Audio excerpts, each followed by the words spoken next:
Space battles are undeniably an iconic part of Star Wars, and the Clone Wars era, as you would expect, features quite a few of them.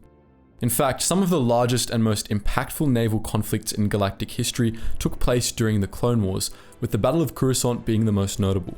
But one of the Clone Wars' most important naval battles is almost never talked about. It decided the fate of the core worlds, and unbeknownst to all involved, played a major role in reshaping the Republic into the Empire. In this video, we'll be talking about the Battle of Rendili.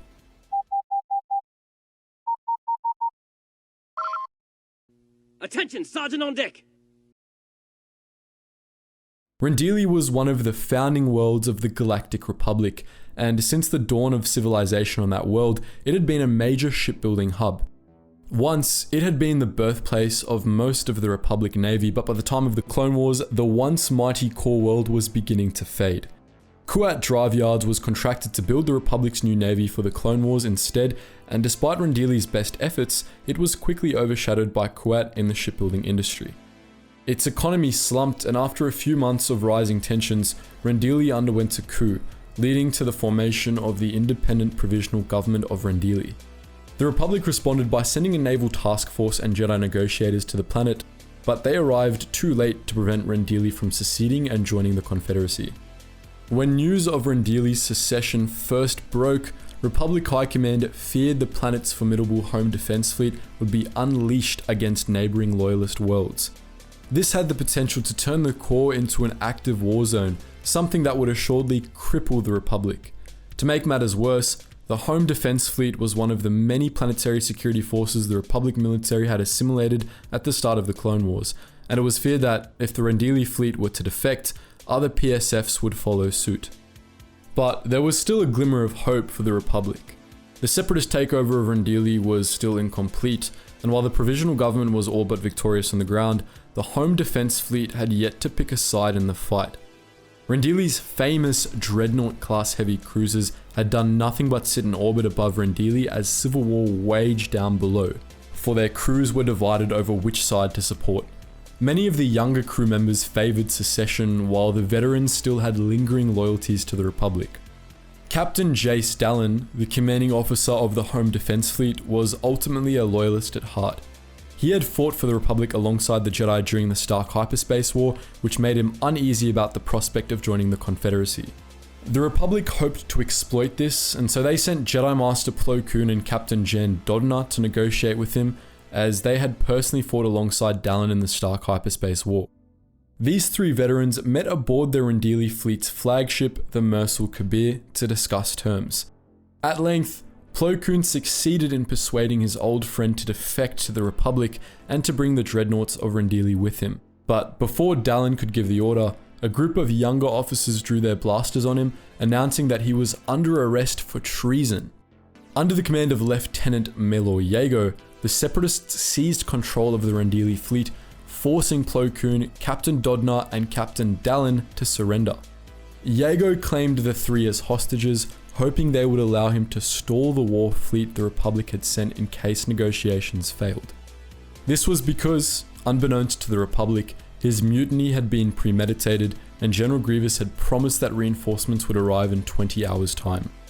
Yago sent a message to the Republic command ship threatening to kill the hostages, starting with Plo Koon, if the Republic fleet didn't clear out. But Saesee Tiin, the Jedi General in charge of the task force at Rendili, was unfazed by the threat and ordered Yago to stand down. The Rendili separatists remained defiant, however, and Tiin uneasily ordered his men to prepare for battle. His fleet, which was mostly comprised of acclimated class assault ships, was well equipped to handle the Rendili dreadnoughts, but it wouldn't be an easy fight.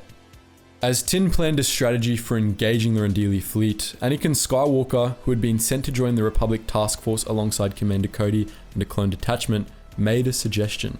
He noted that the Rendili dreadnoughts had a vulnerability. Their astronavigation systems were exposed near the rear of the ships. If a starfighter were to fly in and plant concussion charges on them, the dreadnoughts could be prevented from jumping to hyperspace, trapping them at Rendili and making them easier to capture. This would only need to be done once. All of the Rendili dreadnoughts had their navicomputers slaved to the Mersul Kabir, meaning that disabling the flagship would disable the whole fleet. Tiin deemed the whole plan suicidal and rejected it.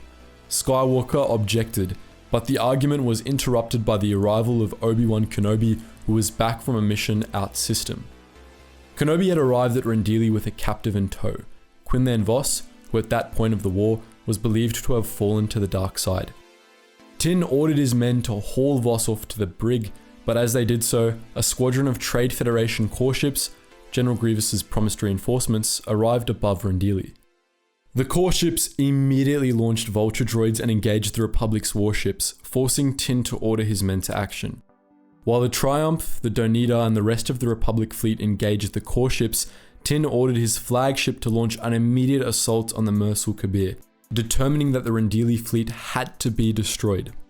The Republic fleet launched its own starfighters, including Anakin Skywalker's Azure Angel II, which, against Master Tin's judgment, Skywalker had ordered to be loaded with concussion charges. The battle quickly turned against the Republic. The Republic's V-19 Torrents and LAAT gunships were massively outnumbered by vulture droids, and between the core ships and the Rendili dreadnoughts, the Republic's warships were in trouble as well. As Tin's flagship, the Sundiver, opened fire on the Mersul Kabir, Lieutenant Yago ordered several other dreadnoughts to join in a counterattack. The Rendili ships quickly wore down the Sundiver's shields, dealing severe damage to the cruiser in the process. Several decks on the Sundiver lost power, including the deck with the ship's brig. In the chaos of the battle, Quinlan Vos was the only one who noticed as his cell's energy field shut off. Wasting no time, the Jedi Renegade reclaimed his lightsaber and snagged a Jedi starfighter from the warship's hangar. With Republic ships in disarray, Yago ordered the Rendili fleet to jump to hyperspace and rendezvous with other Separatist assets out system. As the dreadnoughts moved into position, the Jedi took notice and Anakin set off to attempt an attack run on the flagship's astronavigation systems. Obi-Wan and Quinlan Vos drew the vulture droids following him off, lured them into the firing arcs of the Mersul Kabir's automated defense guns, and then landed in the flagship's hangar. From the hangar, they fought their way to the dreadnought's brig, freed the hostages, and then turned their attention to the bridge.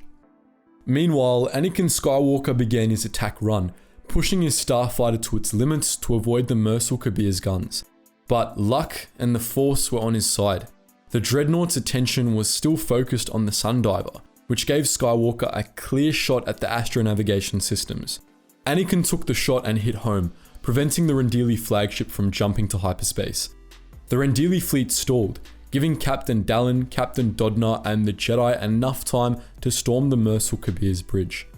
Yago and his followers were all killed in the resultant firefight, and Dallin reclaimed command of the Rendili fleet, which he ordered to open fire on the Separatist core ships. As one, the Republic assault ships and the Rendili dreadnoughts opened fire on Yago's reinforcements. The core ships were unable to stand against the combined firepower of the two fleets, and in short order, they were all destroyed. Though Rendili was still under Separatist control, the Republic had succeeded in capturing the dreadnoughts of Rendili, which ultimately was the objective that had mattered the most. Without the home defense fleet, the Rendili Separatist government quickly crumbled and the threat the planet and its dreadnoughts had posed to the core worlds evaporated. It's no exaggeration to say that the battle and the defection of the dreadnoughts may well have saved the Republic. But, as was the norm for the Clone Wars, this victory wasn't entirely as it seemed, as Palpatine, yet again, found a way to turn it to his advantage. The threat of the Rendili fleet sparked discussion about the dangers that other home defense fleets could pose, even those that had been assimilated into the Republic military. As they were, by that point, wont to do, the Senate urged Palpatine to do something about this potential problem, and with a show of feigned reluctance, he did. Following the Battle of Rendili, Palpatine ordered that all local military forces were to be nationalized, with their assets distributed between the Republic Navy and the GAR. Though few saw it at the time, it was the first step down a dangerous path, one that ultimately led local sectors becoming military dictatorships under the Empire. So that's the tale of the Battle of Rendili, the crucial Clone Wars naval battle that you may not have heard of. But what do you think?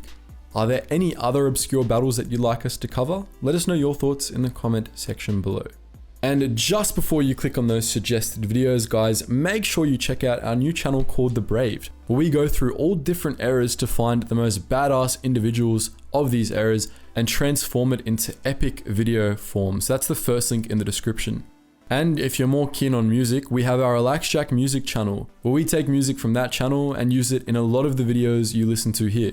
And if you want access to a behind the scenes Discord where you can chat to myself and the team who make these videos, as well as some exclusive content, then do consider donating to our Patreon. And if you just want to join our wider community, make sure you check us out on our main Geetsly's Discord and our currently under construction Geetsly's Gaming Network, which is going to be coming back better than ever. Anyways, guys, as always, thank you so much for watching, and I hope to see you in the next video.